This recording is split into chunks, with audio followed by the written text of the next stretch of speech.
వీధును స్వాతం లక్ష్యం సమాజితం మరికొద్ది క్షణాలలో మరి సర్వాయి సాపన్న వచ్చినటువంటి సేన మరి అందరూ కూడా ఇక్కడ జయంతి ఉత్సవాలు జరుపుకునే ముందుగతల ఇక్కడ గేట్వేకి రావడం జరిగింది. మరి సర్వాయి సాపన్న చైర్మన్ ఉన్నటువంటి మరి జయంత్ గౌడ్ గారు ఇక్కడ ఉన్నారు. అలాగనే అన్ని మోకుదెబ్బ అయితేనేమి స్వరాజ్ పార్టీ అయితేనేమి శ్రావణ్ గౌడ్ గారు వీళ్ళందరూ కూడా ఇక్కడికి వచ్చి మరి మరికొద్ది క్షణంలో మాట్లాడబోతున్నారు. మరి మొదట ఈ గేట్వే దగ్గర ప్రసంగం మరి ప్రంజాల శ్రావణ్ గౌడ్ గారిని అడిగి తెలుసుకుందాం. చెప్పండి సార్. జై పాపన్న, జోహార్ సర్దార్ సర్వాయి పాపన్న, జోహార్ సర్దార్ సర్వాయి పాపన్న. ఈరోజు మన ఇండియా గేట్ వద్ద మన సర్దార్ సర్వాయి పాపన్న సేన ట్రస్ట్ చైర్మన్ గారు మరి మిగతా సంఘ నాయకులందరూ కలవడం జరిగింది. ముఖ్యంగా మనం ఇక్కడ కలుసుకోవడానికి కారణం ఏంటంటే సర్దార్ సర్వాయి పాపన్న 369వ జయంతి ఉత్సవాలని సర్దార్ సర్వాయి పాపన్న సినిమా హీరో పంజాల జయంత్ గౌడ్ గారు మన ఢిల్లీలో నిర్వహిస్తున్నారు. ఈరోజు 5 గంటలకి. ఈ సందర్భాన మనందరం ఇక్కడ గ్యాదర్ కావడం జరిగింది. మరి ఎక్కడో మారుమూల గ్రామం వరంగల్ కిలాషాపూర్లో సర్దార్ సర్వాయి పుట్టిన ప్రాంతంలో ఒక చరిత్రని అక్కడి నుండి అంచెల వారికి ఒక భువనగిరి కోటలో విగ్రహం పెట్టి మరి సినిమాని యావత్ ప్రపంచానికి 2006లో పరిచయం చేసిన పంజాల జయంత్ గౌడ్ గారు మరి ఈరోజు 2019లో మన సర్దార్ సర్వాయి పాపన్న గురించి మన చరిత్ర గురించి ఒక గోల్కొండ చక్రవర్తి గురించి ఈరోజు ఢిల్లీ గడ్డలో మన భారతదేశంకు రాజధానిలో పెట్టడం జరిగింది. మరి చాలా సంతోషము. మరి ఆ దేవుడు వాళ్ళకి ఇలాంటి ఆలోచన ఎలా ఇచ్చిర్రో కానీ చాలా మంచి ఆలోచన ఇచ్చింది. అక్కడున్న ప్రభుత్వాలు ఇప్పటివరకు సర్దార్ పాపన్న గురించి ఒక ట్యాంక్ బండ్ మీద విగ్రహం పెట్టారు, మరి ఒక పాఠ్య పుస్తకాల్లో చరిత్ర తీసుకోరు. ఈరోజు ఈ ఢిల్లీ గడ్డ నుంచి మేమందరం ఒక వాయిస్ ఇవ్వదలుచుకున్నాము. అక్కడన్నా గవర్నమెంట్కి బుద్ధి వచ్చన్న సర్దార్ పాపన్న చరిత్రకి వెలుగులోకి తీసుకొస్తారని మేము కోరుకుంటూ మరి ఈ కార్యక్రమానికి సింగం సత్తన్న కానీ కలర్ సత్తన్న కానీ మన ఉపేందర్ గౌడ్ గారు కానీ శర్మ గారు కానీ మరి మోకుదెబ్బ నరసన్న గౌడ్ గారి బండి కిరణ్ గారు కానీ ఎల్వి నగర్ మేకపోతే నరేందర్ గౌడ్ గారు కానీ చాలామంది వచ్చారు. సర్వాయి పాపన్న సినిమాని వెలుగులోకి తెచ్చిన పంజాల జయంత్ గౌడ్ గారు cine hero Sardar Sarvai Papanna trust chairman గారు ఈ ప్రోగ్రాన్ని ఆర్గనైజ్ చేసిన జయంత్ గౌడ్ గారు మాట్లాడాలని కోరుకుంటున్నాం. సర్దార్ సర్వాయి పాపన్న 369వ జయంతి వేడుకలను ఢిల్లీలో నిర్వహించుకోవడం, అందుకు తెలంగాణ నుంచి కరీంనగర్ అయితేనేంది, నిజామాబాద్ అయితేంది, ఆదిలాబాద్ అయితేంది, వరంగల్ అయితేంది, నల్గొండ అయితేనేంది, మహబూబ్ నగర్ అయితేంది, రంగారెడ్డి జిల్లా అయితేంది, విజయవాడ అయితేంది, మరి ఖమ్మం కరీంనగర్ అవన్నీ కూడా 23 జిల్లాల నుంచి కాకుండా ఇక్కడ ఢిల్లీ నుంచి కూడా పక్క రాష్ట్రాల నుంచి కూడా పంజాబ్ నుంచి కూడా హర్యానా నుంచి కూడా చాలామంది సర్దార్ సర్వాయి పాపన్న జయంతి వేడుకలకు ఇక్కడ రావడం, వాళ్ళు ఇక్కడ వచ్చినందుకు నేను సర్దార్ సర్వాయి పాపన్న పేరు మీద వాళ్ళందరికీ ధన్యవాదాలు తెలియజేస్తున్నా. ఈ సర్దార్ సర్వాయి పాపన్నను మరి ప్రభుత్వాలు మర్చిపోయినాయి. మరి ఏమీ లేనటువంటి అల్లూరి సీతారామన్ తీసుకొచ్చి పార్లమెంట్లో ఆయన విగ్రహం పెట్టిరు. మరి 25 సంవత్సరాలు రూల్ చేసిండు ఆయన తెలంగాణ ఆంధ్రను. ఈయన పేరు లేదు, ఎక్కడ విగ్రహం లేదు, ట్యాంక్ బండి మీద లేదు. పోని ఆంధ్రోలు అంటే తెలంగాణ మీద వివక్ష అనుకున్నాం. మరి తెలంగాణ గవర్నమెంట్ రెండోసారి కూడా ముఖ్యమంత్రి అయినాక మరి సర్వాయి పాపన్న విగ్రహం ట్యాంక్ బండి మీద పెట్టది. సర్వాయి పాపన్న పరిపాలించిన 14 కోటలు, ఏదో ఒక కిలాషాపుర కోటకు 3 కోట్లు ప్రకటించిండు కేసీఆర్. 1 కోటి రూపాయలు ఇచ్చిండు. ఆ గోడలకు ఇంత సున్నాల్లో కేసీఆర్ మిగతా పెండింగ్ అయింది. మేము కేసీఆర్ని ఏం కోరుతున్నామంటే, మిస్టర్ కేసీఆర్ నువ్వు శాశ్వతం కాదు, నీ అధికారం శాశ్వతం కాదు. నిన్ను ఇంటికి పంపడం సర్దార్ సర్వాయి పాపన్న సైన్యం తయారుంది. మిస్టర్ కేసీఆర్ వార్నింగ్ ఇస్తున్నా, అతి త్వరలోనే నిన్ను ఎన్నికల కథన రంగంలో పాతాల లోకం దొక్కటందుకే ఉద్యమం చేస్తున్నా. సర్దార్ సర్వాయి పాపన్న సేన అంటే ఏదో బర్త్డేలు చేసుకోవడం, విగ్రహాలు పెట్టడం అనుకుంటుర్రా మీరు? భారతదేశంలో 14 కోట్ల మంది గౌడ్స్ ఉన్నారు, 100 కోట్ల మంది బహుజనులు ఉన్నారు. ఈ బహుజనులను అందరినీ సర్దార్ సర్వాయి పాపన్న ముందు పెట్టుకొని ఒక్కడి చేస్తందుకే మా ఈ ఎత్తుగడలు. మిస్టర్ భారతదేశమే కాదు 200 దేశాలలో కూడా 40 నుంచి 50 కోట్ల మంది గీతా కార్మికులు ఉన్నారు. కాంబోడియా దేశాన్ని ఒక గీతా కార్మికుడు 35 సంవత్సరాలకి ప్రధానమంత్రిగా చేస్తున్నాడు. మరి మాకు జనం లేదా, మాకు బలం లేదా?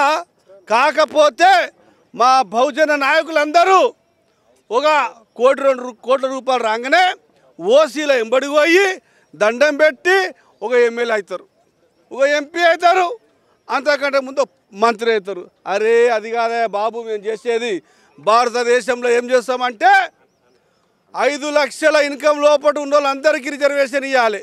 ఆయన గౌండ్ అయినా కానీ, ఆయన ఎస్సీ కానీ, ఎస్టీ కానీ, ఆయన బాపనైనా కానీ, ఆయన రెడ్డి అయినా కానీ, ఆయన వెల్మ అయినా కానీ, ఈ ఇష్యూ సర్దార్ సర్వాయి పాపను ముంగడ పెట్టుకుంటాం. 5 లక్షల రూపాయలు ఇన్కమ్ ఉన్న వాళ్ళందరికీ రిజర్వేషన్ ఇవ్వాలి. ఎట్లా ఇవ్వాలో చెప్తా. 542 పార్లమెంట్ సీట్లు ఉన్నాయి భారతదేశంలో. 100 కోట్ల మందికి రిజర్వేషన్ ఇవ్వాలి. మా ప్రపోజల్ చెప్తున్నాం. 5 లక్షల ఇన్కమ్ లోపల ఉన్న వాళ్ళు 100 కోట్ల మందికి ఇచ్చి అందులోకేజీ 400 పార్లమెంట్ సీట్లు వస్తే 142 పార్లమెంటు సీట్ల మాత్రమే భారతదేశంలో ఎన్నికలు నిలబడాలి. వాళ్ళు 5 లక్షల ఇన్కమ్ దాటిన వాళ్ళు, 100 కోట్ల వాళ్ళు కావచ్చు, 1000 కోట్ల వాళ్ళు కావచ్చు, 142 సీట్లకే ఎన్నికలు జరగాలి. పేదోళ్లకు ఎన్నికలు అవసరం లేదు. మా నినాదం ఏమంటే నరేంద్ర మోడీకి, మీరు రిజర్వేషన్ రిజర్వేషన్ చేయకపోతే 100 కోట్ల మందిని ఇంపాక్ట్ చేస్తాం. ఒక్కసారి మా కోటేస్తే 400 సీట్లు మేమే గెలుచుకుంటాం. మేమే సంతకం పెడతాం రిజర్వేషన్ బిల్లు మీద. ఒక్కసారి రిజర్వేషన్ అయినటువంటి వ్యక్తి మళ్ళీ ఎన్నికల్లో నిలబడకూడదు, నామినేషన్ ద్వారానే వాళ్ళు రావాలి. ఎందుకంటే ఈ ఎన్నికలు ఇప్పుడు 5,000 రూపాయలు ఇచ్చి ఒక ఓటుకుంటాడా, 10,000 రూపాయలు ఇచ్చి ఓటుకుంటాడా? మరి భారతదేశ స్వాతంత్రం కోసం మహాత్మా గాంధీ పోరాటం చేసినప్పుడు పేదోళ్ళు ఎక్కువ చచ్చిపోయారు. మరి ఇప్పుడు 1000 కోట్ల ఉన్న వాళ్ళందరూ ఎన్నికల్లో నిలబడితే మా పేదోళ్ళ 100 కోట్ల పరిస్థితి ఏం కావాలి? అందుకే మిస్టర్ కేసీఆర్, నువ్వు అనుకుంటున్నావు తెలంగాణలో మునగాడవని. అరే భారతదేశాన్నే రూల్ చేసేందుకు సర్దార్ సర్వై పాపన్న ఆత్మ తిరుగుతుంది బిడ్డ, యాదికి పెట్టుకో. ఈ మీటింగ్ ఇక్కడితో కాదు, మేము సర్దార్ సర్వై పాపన్న అవార్డ్స్ ఇస్తాం. నవంబర్ 20 నాడు ఇదే ఢిల్లీలో ఏపీ భవన్లో డాక్టర్ అంబేద్కర్ భవన్, అక్కడ ఈ రిజర్వేషన్ గురించి మేము ప్లాన్లు చేస్తున్నాం. సుమన్ కానీ, రజనీకాంత్ కానీ ఎవరైతే భారతదేశంలో శ్రామిక వర్గం కోసం పనిచేసిర్రో, ఇండస్ట్రీస్ గురించి పనిచేసిర్రో, పొలిటికల్గా పనిచేసిర్రో, వాళ్ళందరినీ మేము గుర్తిస్తాం. ఈ 3 నెలల లోపల వాళ్ళందరినీ రజనీకాంత్ తోటి, సుమన్ తోటి మేము సన్మానం చేస్తాం. కాబట్టి మీరందరూ చెప్తున్నా, ఇది ఆగేది కాదు నాయన. పోయిన సంవత్సరం ఎర్రకోటలా మేము కొద్ది మందితో వచ్చి చేసినాం. ఈసారి ఒక 300 మందితో చేస్తాం. వచ్చేసారి ఒక 5 రాష్ట్రాల నుంచి, ఒక్కొక్క రాష్ట్రం నుంచి ఒక 200 మందిని పిలుస్తాం. మళ్ళీ వచ్చేసారి 28 రాష్ట్రాలకి నుంచి ఒక్కొక్క రాష్ట్రానికి 200 మంది పిలుస్తాం. మేము మొండోళ్ళ సంఘానికి అధ్యక్షులము. మమ్మల్ని అంచివేస్తే అనగబడేటోళ్ళం కాదు. ఇది తెలంగాణ ప్రభుత్వానికి హెచ్చరిస్తున్నా, दिल्ली गवर्नमेंट के हेचरिस्तुना, हम वोटर है, हमारे पास 100 करोड़ पॉपुलेशन है. इससे लिए मैं एनिकल फाइट में, इलेक्शन फाइट में जीत के आऊंगा, दिल्ली की रूल करूंगा. सरदार पापन्ना का जो है फॉलोअर्स, वही नारा है हमारा.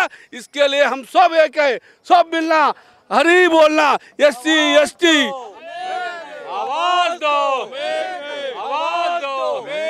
जय पापन्ना, जय भारत माता की, भारत माता की जय. बीसी, जय बहुजना, जय बहुजना. सरदार सर्वै पापन्न आशयालु निनादम पापन्न आशयालु.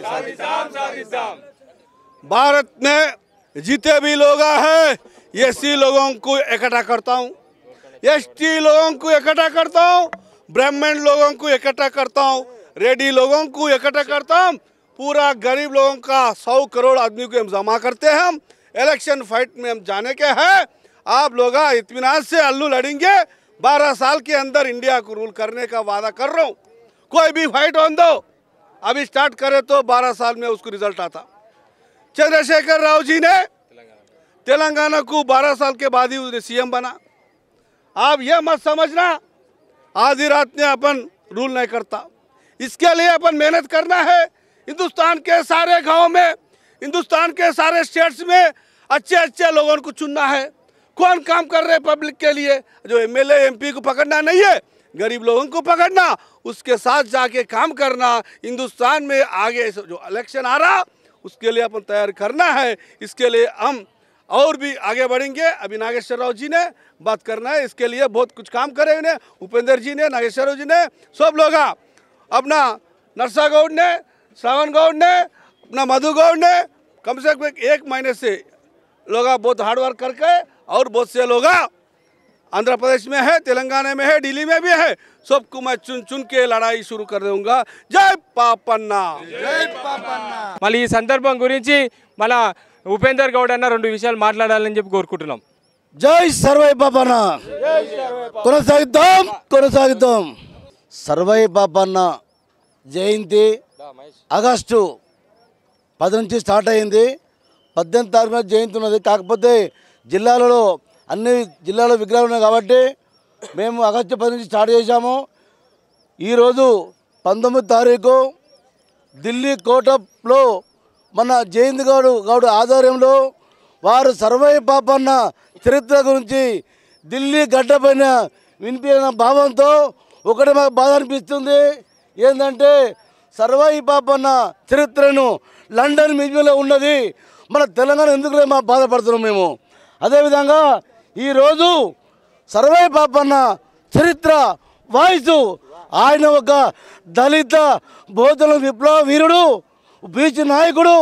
అలాంటి నాయకుడి ఇంతకుముందు సీమాంధ్ర నాయకులు తొక్కిపెట్టారు కాబట్టి ఇకనన్నా సీమాంధ్రకు మనకు విడిపోయినాం కాబట్టి ఇకనన్నా తెలంగాణ ప్రభుత్వము ట్యాంగి బండ్ పైన సర్వై పాపన్న విగ్రహం పెట్టిన భావంతో ఢిల్లీ కోట మీదకి వచ్చి, అయ్యా నరేంద్ర మోడీ గారు మీరు ప్రధానమంత్రి కాబట్టి, మీరు ఒక బీచ్ నాయకులు కాబట్టి, ఒక బీచ్ నాయకుని చరిత్ర మీరు వెలుగు తీయాలని చెప్పేసి ఈరోజు అందరం వచ్చాము. జై పాపన్న. ఈ జయంతి ఉత్సవాలు జరుపుకోవడానికి ముఖ్య కారణం ఏంటి అని మనం క్వశ్చన్ వేసుకోవాలి. ముఖ్యంగా బహుజనులందరూ ఏకం కాకపోవడానికి, మన రాజ్యం సాధించలేకపోవడానికి కారణం ఏంటి? మనం ఆల్రెడీ 80% ఉన్న ఎస్సీ ఎస్టీ బీసీలము సాధించకపోవడానికి కారణం ఏంటి? ఇలాంటి క్వశ్చన్లు వేసుకొని సర్దార్ సర్వై పాపన్న ఆశయాలను ముందుకు తీసుకెళ్లడానికి కొరకు జయంతి గౌడ్ గారు ఎంతో కష్టపడుతూ 20 సంవత్సరాల నుండి తను ఎలాగో ఒక విగ్రహాలు స్థాపించుకుంటూ పోవాలి, విగ్రహాలతో పాటు తన ఆశయాలను ఏ విధంగా మనం ముందుకు తీసుకెళ్లాలని ఆతృత పడుతుంటే చాలా వరకు అది ముందుకు వెళ్తున్నది, కానీ కావలసినంత అచీవ్మెంట్ చేయలేకపోతున్నాం. దానికి కారణాలు ఏంటని మనం అందరం తెలుసుకొని వచ్చి మీటింగులు పెట్టుకోవడమే కాదు, మీటింగ్ పెట్టుకున్న తర్వాత నెక్స్ట్ ఎగ్జిక్యూషన్ ఎలా చేయాలి, మనం ఎలా ముందుకెళ్ళాలి, బహుజన రాజ్యం ఎలా సాధించాలని ఆలోచించవలసిన అవసరం ఉంది.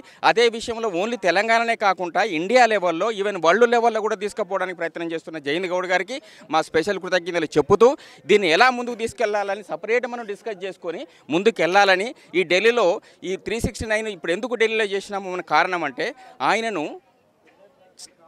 ఆయన సొంతంగా చనిపోయిన తర్వాత ఆయన ఒక శరీరాన్ని తీసుకొచ్చేమో గోల్కొండలో పెట్టారు, ఒక తలని తీసుకొచ్చేమో ఇక్కడ రెడ్ పోర్ట్లో పెట్టారు. కాబట్టి రెడ్ పోర్ట్లో పెట్టిన కాడ మన అతని స్టాచ్యూని ఇక్కడ పెట్టి ఆయన గొప్పతనాన్ని ఈ ఢిల్లీలో రాజధానిలో సాధించడానికి కొరకే ఈ ప్రయత్నం చేస్తున్నాము. లాస్ట్ ఇయర్ చేశాము, ఈ ఇయర్ చేశాము, ఎవ్రీ ఇయర్ ఇక్కడ చేయబడుతుంది. ఆ సాధ్యం బహుజన రాజ్యం సాధించే వరకు ఈ పోరాటం ఉండాలని, మనం సాధించాలని అందరినీ కోరుకుంటూ కృతజ్ఞత. Thank you very much for giving the opportunity. పేర నాగేశ్వర్ గారు మాట్లాడతారు. చరిత్రలో మిగిలిపోయే రోజు మన గౌరవనీయులు పెద్దలు శ్రీ పంజాల జయంతి గౌడ్ గారు మరి కనుమరుగైనటువంటి చరిత్ర సర్దార్ సర్వై పాపన్న చరిత్రని ఆయన వెలికి తీసి మరి యొక్క బహుజన చక్రవర్తి ఉన్నాడని చెప్పి, భారతదేశ ప్రపంచ చరిత్ర పటంలో ఉన్నాడని చెప్పి నిరూపించడానికి ఎంతో శ్రమతో ఆయన ఢిల్లీ రావడం చాలా హర్షించదగ్గ విషయం. ఇది బడుగు బలహీన వర్గాలే కాదు, అన్ని వర్ణాలు అన్ని వర్గాలకు చెందినటువంటి సర్దార్ సర్వై పాపన్ని మరి తెలంగాణ రాష్ట్ర ప్రభుత్వం ఈరోజు కూడా గుర్తించుకోకుండా, ట్యాంక్ బండ్ మీద విగ్రహం పెట్టకోకుండా నిర్లక్ష్యంతో పాపన్న వారసులు నిర్లక్ష్యం చేయటం అని చెప్పి మేము అందులో భాగంగా చాలా వ్యతిరేకంగా మాట్లాడుతున్నాం. ఢిల్లీలో ఈ యొక్క సర్దార్ సర్వై పాపన్న విగ్రహాన్ని పెట్టడానికి మేము మోడీ గారితో మాట్లాడి దానికోసం నిరంతరం కృషి చేసి ప్రయత్నం చేస్తాం. ఇది అంతం కాదు, ఆరంభమే అని చెప్పి మేము రిపబ్లిక్ పార్టీ ఆఫ్ ఇండియా తరఫున 2 రాష్ట్రాల ఇన్ఛార్జిగా నేను మాట్లాడుతున్నా. ఇక్కడి నుంచి మరి సార్థకం చేసి చరిత్రలో, ఎందుకంటే ఈ రోజున మరి మీ అందరికీ తెలుసో తెలీదో ప్రపంచ పటంలో సర్దార్ సర్వాయి పాపన్ ఉన్నాడు. ఈ రోజున మీకు మన ప్రపంచ దేశాలు వెళ్ళి అమెరికాలో చదువుకునే ఆ యొక్క రాష్ట్రంలో సర్దార్ సర్వాయి పాపన్న ఫోటో మెయిన్ బుక్లో వేయటం జరిగింది. అట్లాగే అక్కడ మన ఒక బ్రిటిష్ ప్రభుత్వం సర్దార్ సర్వాయి పాపన్న చరిత్ర గుర్తించి అక్కడ పెట్టడం జరిగింది.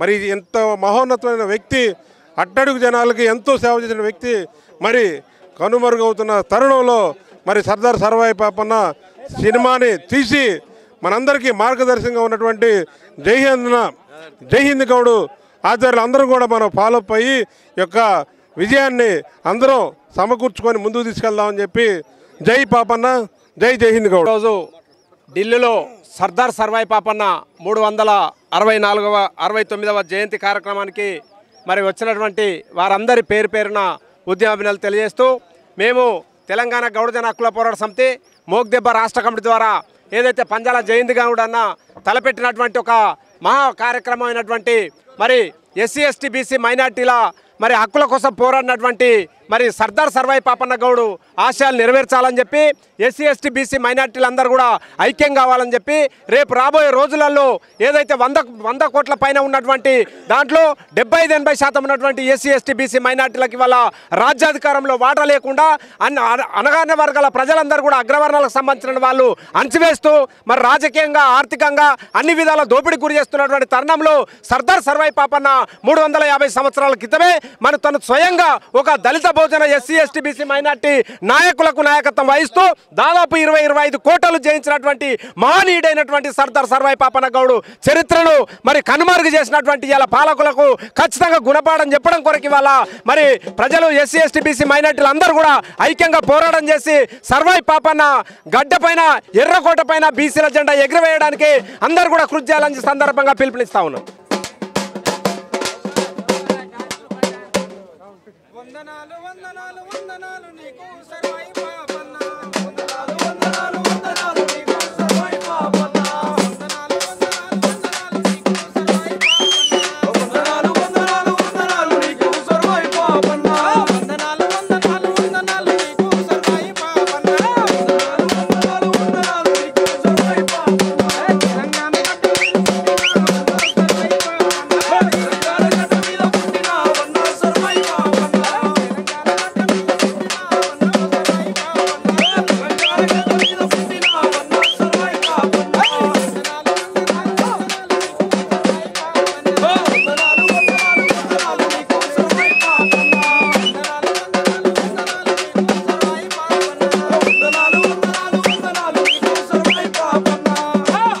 గోల్కొండ కిల్లను ఎలిన వన్నో సర్వాయి పాపన్న, వన్నో సర్వాయి పాపన్న,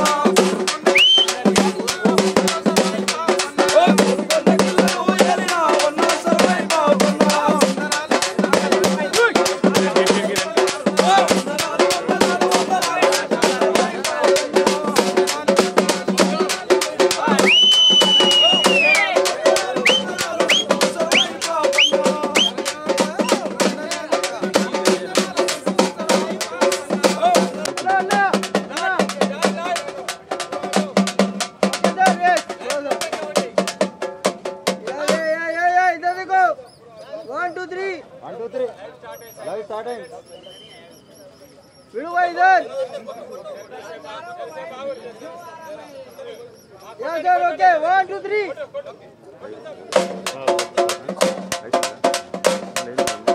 ఏం లేదు ఏమన్నా ఓకే అన్న ఓకే జై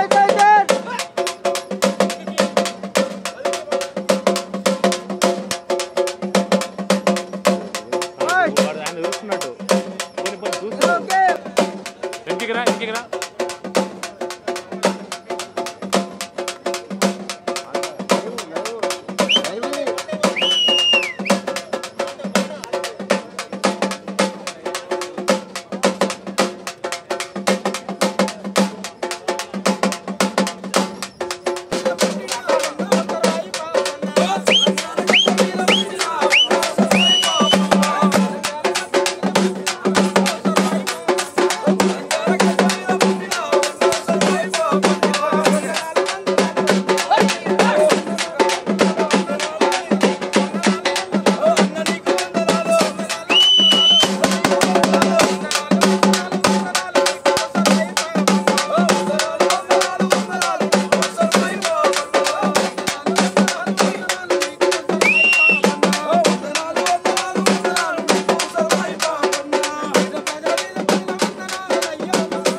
బహుజనులంతా ఈ ఢిల్లీ కోటను ఏలో ఐరన్నాం జెండాలు మోసిన జనమును కూడేసిన జెండాలు మోసిన జనమును పోగేసిన జెండాలు మోసిన జనమును పోగేసిన జెండాలు మోసిన జనమును పోగేసిన పరపత్రం పంచిన వీర రచిందని మన బతుకన్నాడు మారులో మోజన మన రోజులన్నాడు వచ్చులో మోజన మన బతుకన్నాడు మారులో మోజన మన రోజులన్నాడు వచ్చులో మోజన జనమును పోగేసిన